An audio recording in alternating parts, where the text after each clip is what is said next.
Welcome to our midweek moment brought to you through the ministry of First Federated Church of Peoria. I am David Ezekiel, the transitional minister. Have you ever noticed how much of our conversations during the average day seem to center on time, such as, what time is it? Have you got a minute? I haven't got all day. I'll only be a moment. Just a second. This is going to take forever. Will you hurry up? I'm not getting any younger. We do this because we realize that time is important to us and that we're only going to live a certain finite amount of time upon this earth. But time is a human construct so that we can mark the passage of days, seasons, years, and to measure rates of change of quantities in material reality or in the conscious experience. As such, time is referred to as a fourth dimension, along with the three spatial dimensions of length, width, and height.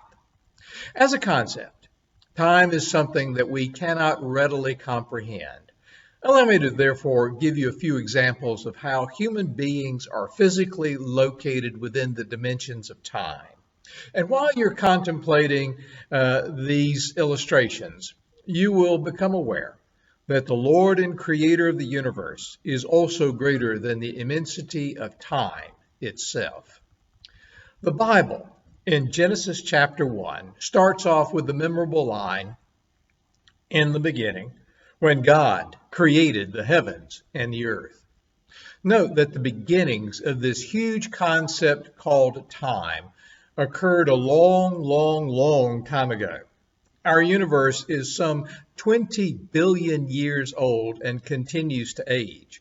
The Big Bang Theory postulates that the universe will continue to expand into space for another 20 billion years, and it will then begin to contract and ultimately collapse some 60 billion years from now.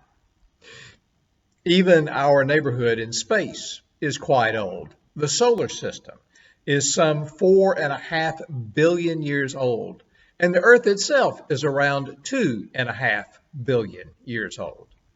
To help you get a handle on all of those numbers, let us reduce all 4.5 billion years of solar time to one 24-hour day. Each hour will represent 180 million years. Each minute is 3 million years.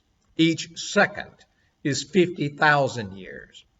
That would mean that Abraham appeared less than 1/2 of a second ago.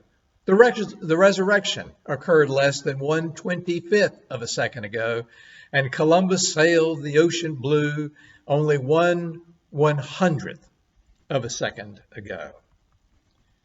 If you could reduce time to the period of one calendar year, we humans would only appear just a few moments before we sang Auld Lang Syne on New Year's Eve.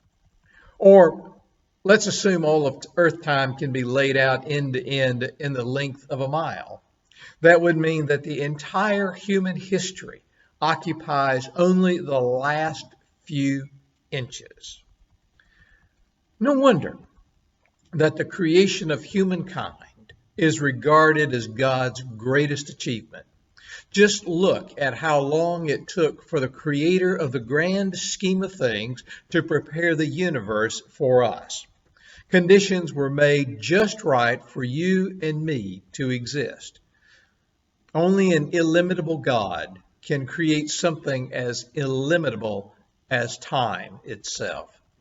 So, give praise to the one the Bible calls the Ancient of Days, the same one the New Testament writer John calls God the Alpha and the Omega, the first and the last. And this same God who dwells above time, who dwells in eternity, invites you to share in that eternity. Will you accept? I am David Ezekiel, and this has been our midweek moment.